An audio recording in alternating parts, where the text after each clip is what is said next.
ये जो संयुक्त राष्ट्र के द्वारा जो 1994 में इसका जो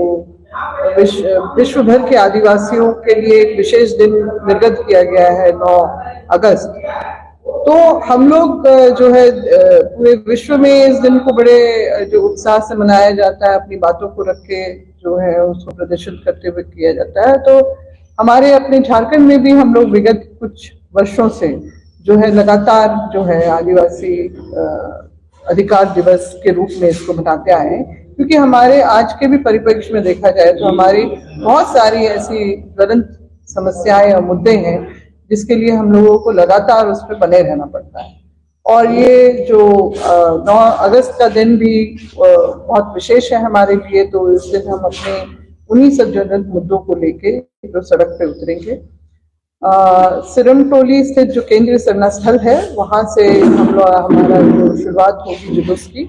और हम लोग मेन रोड होते हुए मुंडा चौक, सुजाता चौक, फिर अल्बर्टा चौक पे तो आप लोग वहाँ माल्यार्पण करेंगे। उसके बाद शहीद चौक जाके भी हम लोग माल्यार्पण करते हुए हम लोग जो जयपाल सिंह स्टेडियम में वहां पर एकत्र होके वहां पर सभा में जुलूस सभा में तब्दील हो जाएगा। और उसके बाद फिर हमारे सांस्कृतिक कार्यक्रम भी होंगे, जो वक्ता हैं वो हमारे उन ज्वलंत मुद्दों के ऊपर बातें रखेंगे। और जो है हम इस दिन के लिए हम सभी अपने जो सभी आयु वर्ग के लोगों को हम ये संदेश भी देना चाहते हैं कि आप लोग आइए, ये दिन हमारे लिए बहुत ही विशेष है। और विश्व भर में जिस तरह का इस दिवस को मनाया जाता है, सब लोग अपने अधिकारों की बातें करते हैं, तो उसी तरह से हम लोगों को भी बढ़ चढ़ के इसमें लेना है। और गांव-गांव तक भी आजकल विभिन्न प्रखंडों में भी ये सब आयोजित किया जा रहा है अब तो सभी के लिए एक संदेश है कि इस दिवस को जो है बहुत सजगता के साथ और बहुत महत्व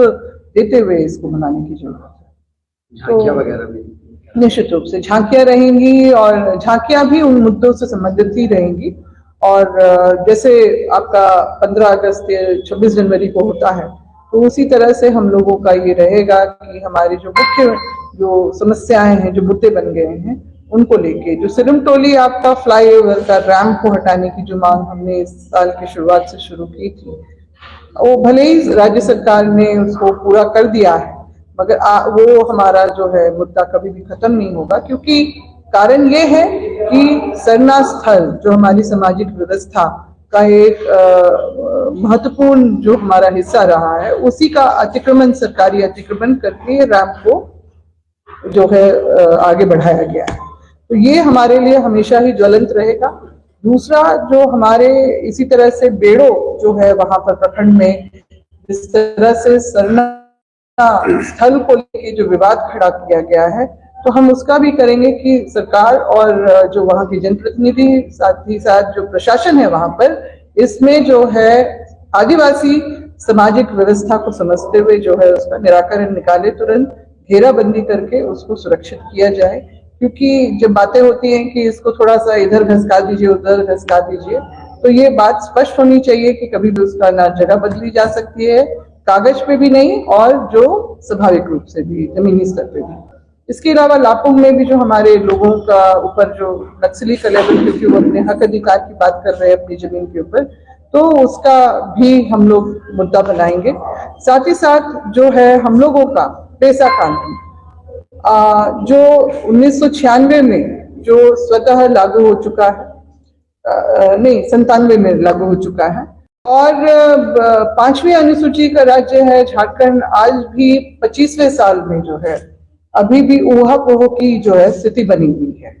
और इससे निश्चित रूप से हमारे जो ग्राम सभा जिस तरह से स्थापित होना चाहिए था, हमारे अधिकार जो हमारे जल जंगल जमीन हमारी जो अपनी चीजों पे है, जो हमारे मौलिक अधिकार है, उसका हनन हो रहा है। तो हमारी ये मांग है कि जो पेशा कानून जो है उस 1996 को यहाँ पर यथावत लागू किया जाए, ताकि जो संविधान में भी हमें जो हमारे जो 13(3) का अनुच्छेद के अंतर्गत हमारे जो पारंपरिक और जो रूढ़िजन्य जो हमारी व्यवस्थाओं को जो मान्यता दी है, साथ ही साथ जो हमारे 3 बड़े कानून हैं उसको जो मान्यता मिली है, हमारे जो 244 अनुच्छेद 1 के अंतर्गत जो 5वीं अनुसूची में जो स्वशासन और जिस तरह की गतिविधियां और प्रशासन होना चाहिए वो अभी तक नहीं हो पाया, इसलिए पेसा कानून को लागू करना यहाँ पर बहुत ही जरूरी है। इसीलिए हमारे यहाँ पर लगातार हम लोग देख रहे हैं कि जिस तरह से आदिवासी जमीन की लूट हो रही है। आप नगरी का ही मामला देख लीजिए, अभी 2013 से इस देश में आपका जो भूमि अधिग्रहण कानून जो लागू है उसके अंतर्गत भी कृषि योग्य जमीन का जो है अधिग्रहण नहीं किया जा सकता है, और ग्राम सभा भी जो कराने की बात है, इसके अलावा जो सारी चीजें हैं वो अगर हम लोग देखें पॉइंट बाय पॉइंट, तो अगर 5 वर्ष तक उसका कोई उपयोग नहीं होता है तो वो स्वतः रैयतों को वापस होनी चाहिए। मगर आज क्या है, बार बार प्रशासन शासन 1996 57-58 के अधिग्रहण की बात कर रही है, जो कि जन विरोध के निमित्त जो है उसको स्थगित कर दिया गया था। इसके कोई कागजात कहीं पर भी मौजूद नहीं है। तो इस तरह के जो लगातार जो हमारे अपने आदिवासी के साथ जो जिस तरह का अत्याचार हो रहा है उसका हम घोर विरोध करते हैं। एक और मुद्दा बहुत ही ज्वलंत है हमारे लिए, जो पूरे देश भर के आदिवासियों को कनेक्ट करता है, वो क्या है कि हमारा धर्म कोड जो है, आदिवासी धर्म कोड जो है, वो 2020 में जो प्रस्तावित जनगणना जो थी उसके प्रपत्र से हटा दिया गया है। यानी टेक्निकली हम लोग बतौर आदिवासी इस देश के नागरिक भी नहीं है। तो हमारी पहचान का क्या है, हमारे संवैधानिक अधिकार का क्या है, हमारे जो मौलिक अधिकारों को जो संवैधानिक रूप से मिला है उसका क्या है। तो ये बहुत बड़ा एक षड्यंत्र हमारे खिलाफ चल रहा है कि संपूर्ण हिंदू राष्ट्र के जो खांचे में जो आदिवासियों को जबरन धर्मांतरण करके उनको फिट करने का, और साथ ही साथ हमारी ऐतिहासिकता,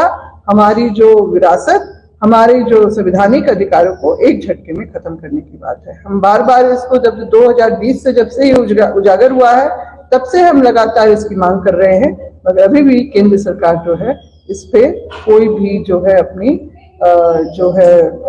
मंशा जो है देने की, वापस देने की, वो नहीं कर रही है। तो ये भी हमारा एक ज्वलंत मुद्दा है कि हमारा कोड नहीं मिलेगा तो वोट आगे भी नहीं मिलेगा। पहले भी नहीं मिला, अभी आपका 2024 में जो हमारा ये मुद्दा बना, अभी हम 2029 का भी हम लोग चुनाव का मुद्दा ये जरूर बनेगा।